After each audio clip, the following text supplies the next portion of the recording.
Talking with the experts. Are you afraid to speak in public? My next guest, Natasha Bazilevych, will tell you how easy it is in episode 287. Well, I would say to you, don't memorize. You don't have to memorize it. I don't like to memorize speeches. I remember there were moments when I had to and I memorized it, but the best thing is to have an outline. If you have to give a speech, have an outline. The thing that will give you confidence is practice and rehearsal, but it's not memorizing word by word, because you will be too constricted by this text. And then as soon as you move away and you change a word, suddenly you will feel paralyzed, and then the fear will kick in. Then you will start feeling like you're doing something wrong. It's because you just changed one word from that memorized text. But if you have an outline and you remember very well what you wanted to speak about on the introduction, so you'll talk about that. Then in your body, you will talk about this, you'll tell a story. And if it's your story, then you know it very well. You don't need to memorize it by heart. Then you will give a couple points of teaching, and then you finish with the ending. Welcome to Talking with the Experts. This is where we discuss great ideas to take your business to the next level. How do we know these ideas work? Well, it's because we're talking with business owners who are using these ideas. Business owners who have years of experience and expertise. All things business by business owners for business owners. And now, here is your host, Rose Davidson. Hello and welcome to Talking with the Experts. I'm your host, Rose Davidson from rosedavidson.com. Talking with the Experts is about all things business by business owners for business owners, and you can find it on all good podcasting streaming platforms and on YouTube. And my guest today is going to be talking about public speaking, and it's something that I don't like to do. I don't know about you, but I get flustered, I get and ahed, and it's really, really horrible. And I don't like the sound of my own voice anyway. So I'm hoping that Natasha Bazilevych will help us to understand why we get so nervous, why we don't like public speaking as a general rule, and how we can overcome our fears. Welcome, Natasha. Thank you so much for joining me today. Thank you, Rose. It's really great to be here and talk about public speaking and maybe help people and you to fall in love with it. Let's see. So you are a speaker, you're a business trainer, and you're a public speaking coach, and you have trained hundreds of entrepreneurs and executives from more than 20 countries to give powerful presentations. What is the greatest fear that people face giving, public speaking? Yes, well, there are two groups of people who are afraid, who have anxiety and actually have the fear of public speaking. And then there is another group of my clients and people I work with, those who don't have any problem. They love to be in the spotlight. They actually enjoy speaking very much, but sometimes they talk for too long. They don't have a structure. They don't have a clear message. And that is what they need to work on. So people who have a fear of public speaking, usually I can't tell you just one reason or one specific fear why it occurs. A lot of times it would be a fear of rejection, a fear of failure, a fear of success. And you would have to really dig deeper and understand why people start having this. But a lot of times I would say the deepest thing would be the fear of rejection, because we could even dig into fear of failure. Why do we fear failure? Because we don't want to then be rejected after we fail. And people, don't want to do anything with us and don't want to invite us again. And we will feel like losers, like we don't belong. It just comes back to all this need for people to belong to a tribe or belong to a community, to a family. And that's why this fear of rejection is so painful to people. And a lot of times, if I say one more thing, why people have the fear of public speaking and have this anxiety is because they focus too much on themselves and not on the audience. And that's why they're so self-conscious about what do I say? How do I say it? What will people think about me? But as soon as we change this focus, switch and start thinking more about the audience and about the message, then that part changes. Yeah, it makes perfect sense. Why didn't I think of that? That's good. It's good that it makes sense. It's quite easy, I guess, to get self-absorbed Mhm. when you're wanting to, give a talk to somebody, because you are thinking, what if they don't like me? What if I sound like an idiot? Am I saying all the right things? Are they paying attention? So it's very easy, yes, to self-focus rather than focus on your audience. How can we better, as speakers or non-speakers even, be better at focusing less on ourselves and more on our audience? Yeah, that's a very interesting question. And I would say that the answer would really depend on a personality, and different people will find their own ways. One common thing is speak on something you're really passionate about.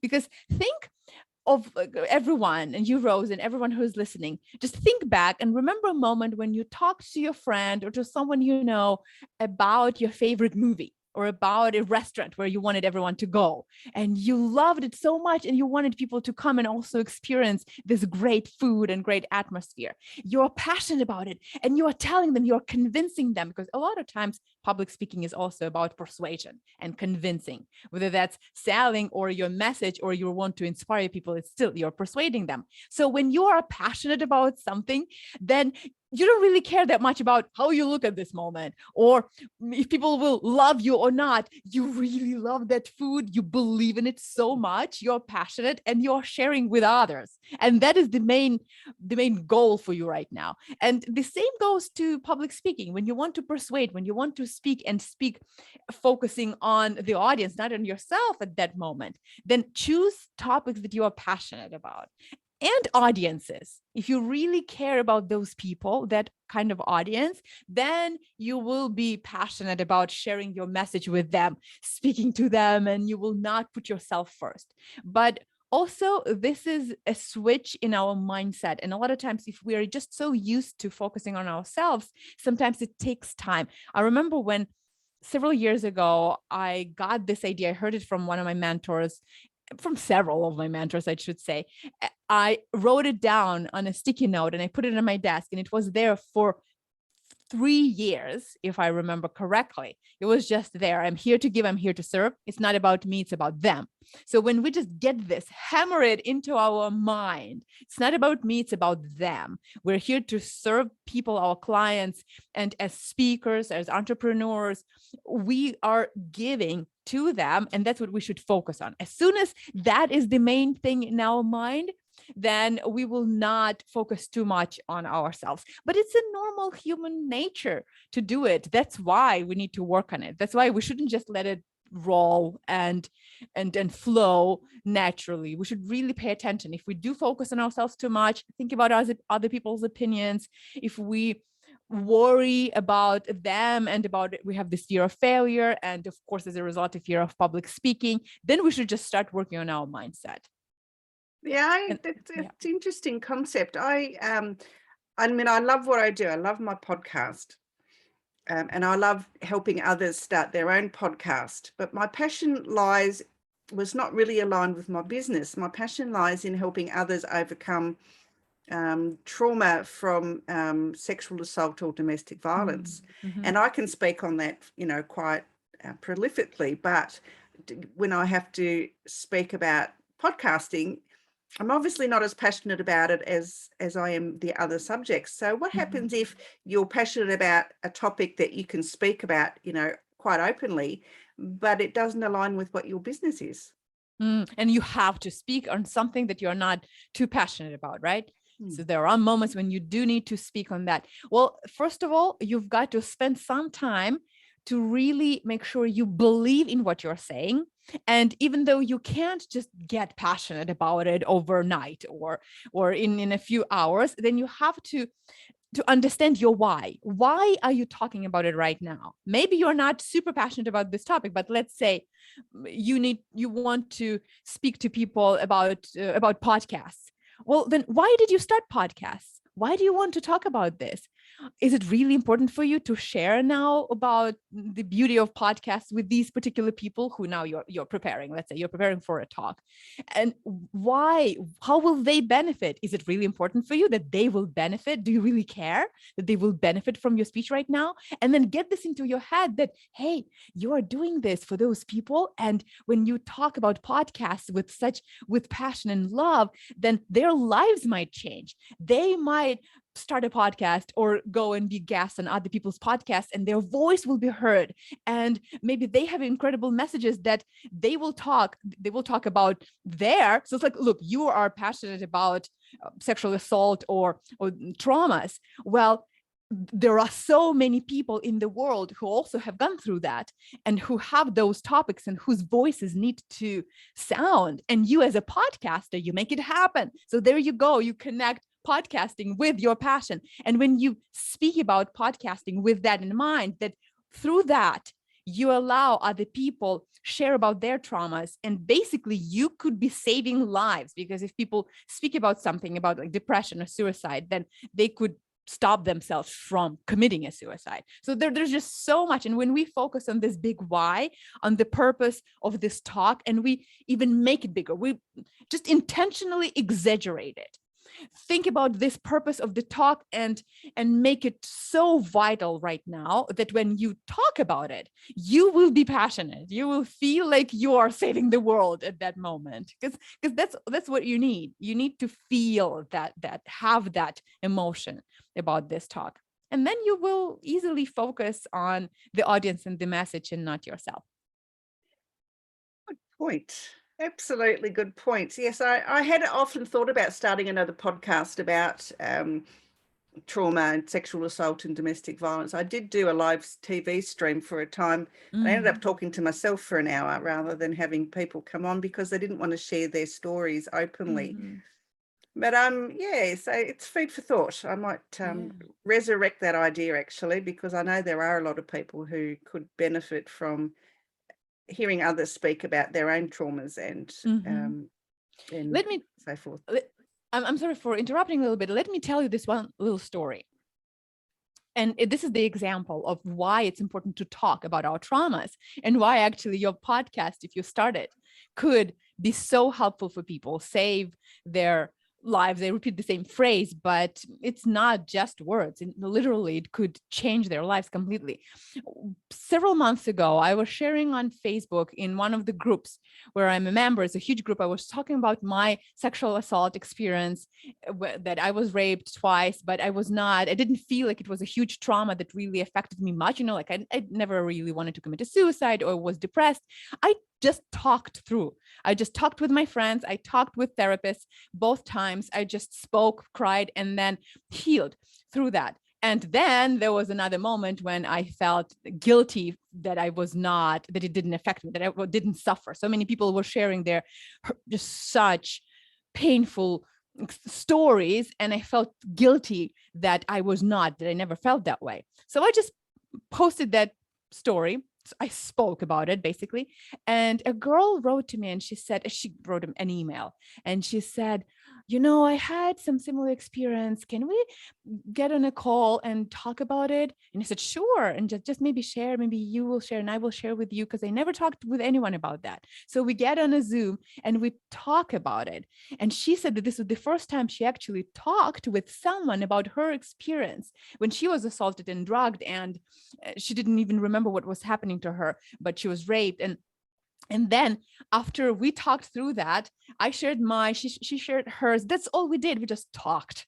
And then she wrote to me and she said, you know what? Things just changed. My mindset completely changed. I can see things clearly now and want to be successful, and I can do things. I stop procrastinating. And it's like even her post on social media changed completely after that talk. And she said it was enough to just speak about it.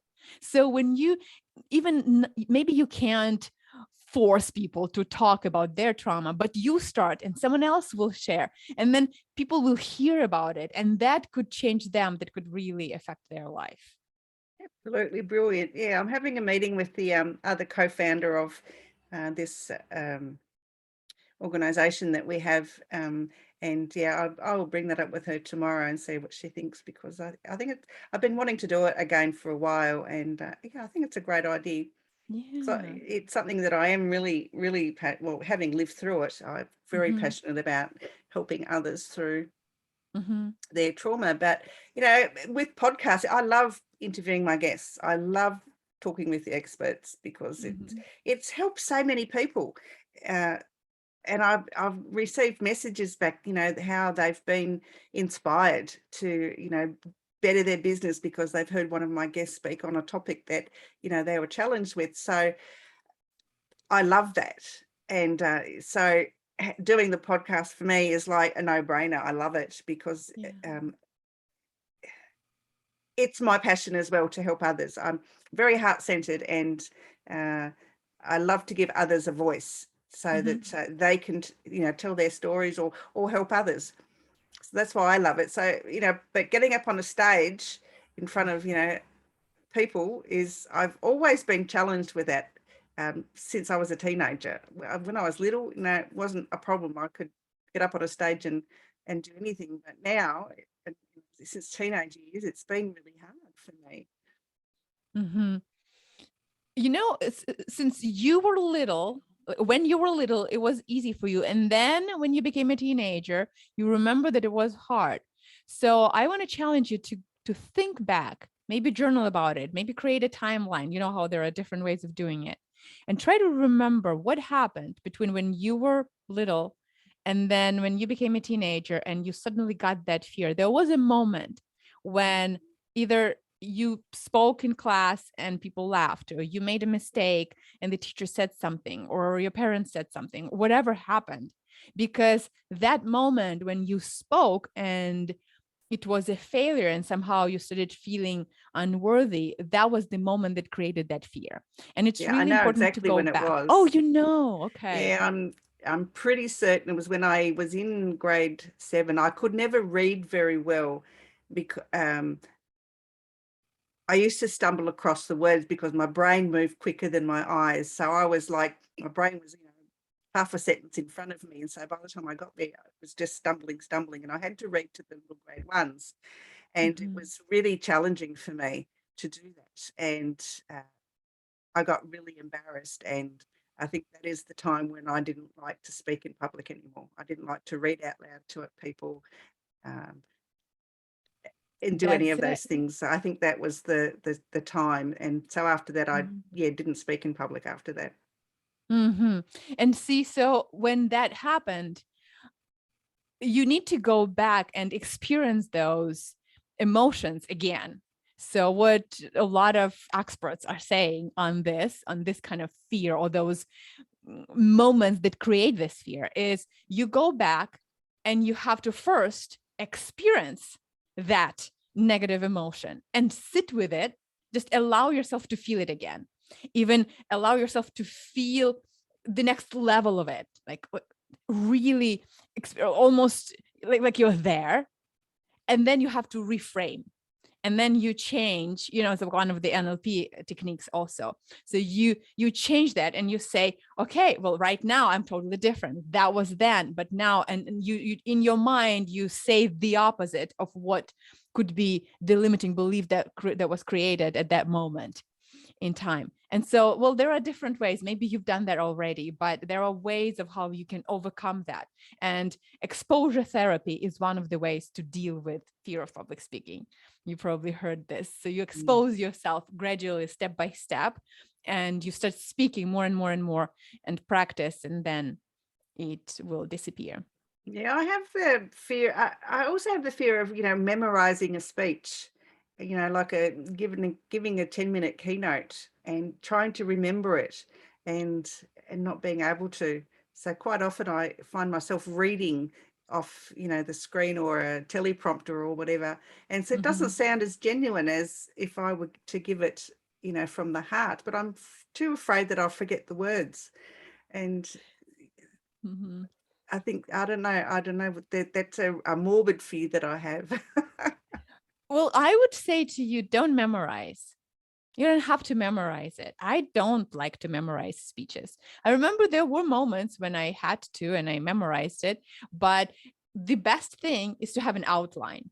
If you have to give a speech, have an outline. The thing that will give you confidence is practice and rehearsal, but it's not memorizing word by word, because you will be too constricted by this text. And then as soon as you move away and you change a word, suddenly you will feel paralyzed, and then the fear will kick in. Then you will start feeling like you're doing something wrong. It's because you just changed one word from that memorized text. But if you have an outline and you remember very well what you wanted to speak about on this first, on the introduction, so you'll talk about that. Then in your body, you will talk about this, you'll tell a story. And if it's your story, then you know it very well. You don't need to memorize it by heart. Then you will give whatever, a couple points of teaching, and then you finish with the ending.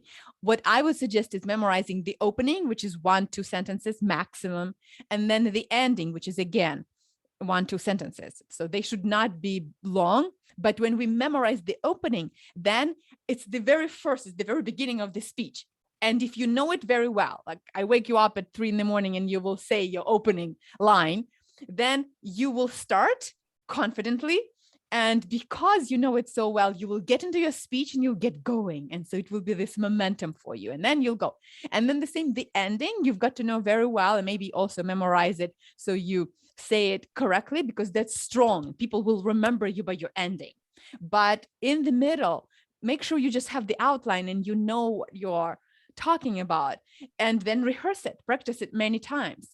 But make sure that you don't care too much about saying specific words or sentences in a certain way. Just the idea. You have to know what is the main idea you are conveying to the audience, and keep that in mind. Keep in mind your goal. Keep in mind the purpose of this speech, and then you can change. Best advice I've received. Thank you. Yes, seriously. I've seen people memorize their speeches and then they talk. And even if they memorize it and they don't have to read, I hate when people read. I'm sorry. I hate when people read their speeches because it's robotic. It's not really conversation. A speech should be a conversation. But even people who memorize it very well, and then it's like they're reciting a poem. And you can tell that they memorize their speech, that they're not just talking to me. It's not a conversation. It's something they memorized, and they are, even you can tell from their body language, are trying to remember, looking up. That's when we remember something. It's so obvious. I will say one more thing. If you have a 1-minute speech, 2-minute speech, really short, and you need to give it exactly as it is. So there are several sentences, 5, whatever that is for 1-minute speech would be 5-6 sentences, and you need to memorize it. Then you've got to repeat it so many times, practice and rehearse it 40 times so that you embody that speech. It becomes a part of you. You can feel it, every word of it so well. Like those actors, when they learn their lines, those lines become a part of them. They live those lives. And that's why the great actors, we can't tell that they act. We feel like they're just living beings, and it's just so natural. It's the same with speakers. If you memorize it, then memorize it so well that we can't tell you memorized it. Then it is in your head, but you are almost even acting as if you're trying to remember a little bit, and you're trying to think, and it just comes out of you. Make it seem impromptu, but it will happen if you memorize it and practiced it 100 times. Of course, I'm exaggerating, not 100, but one of my clients had to rehearse her 1-minute speech 40 times before it sounded well. Because before that, I said, no, robotic. It just sounds robotic.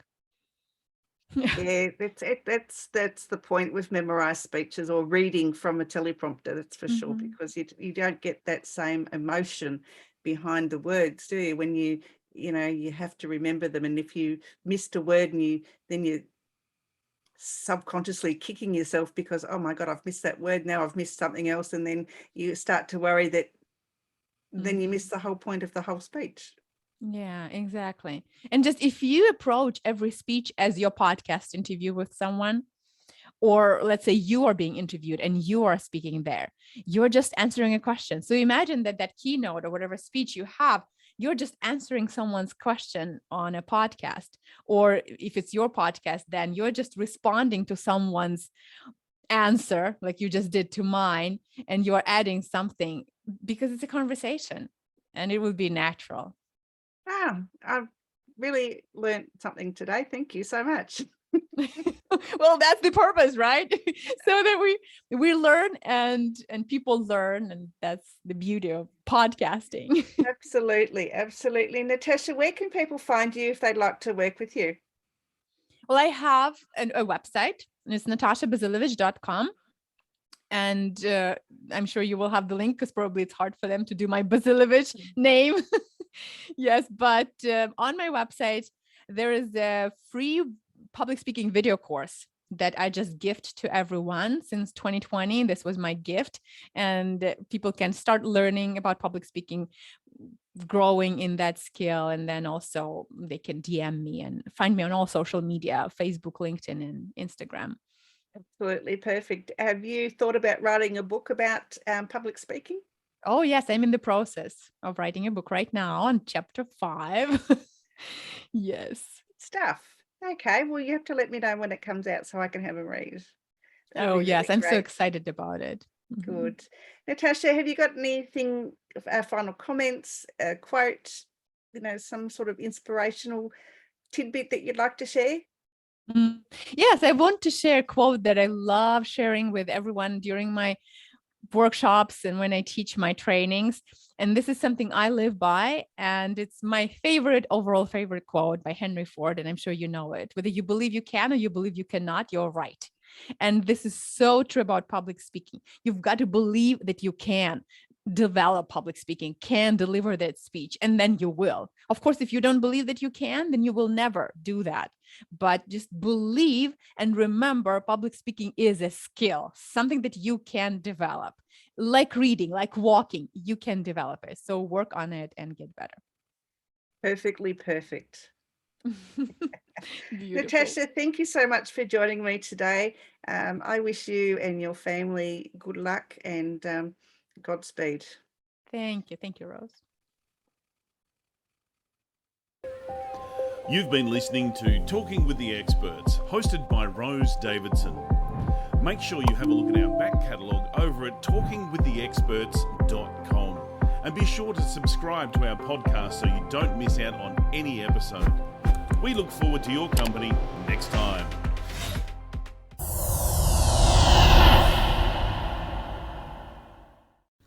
Talking with the Experts.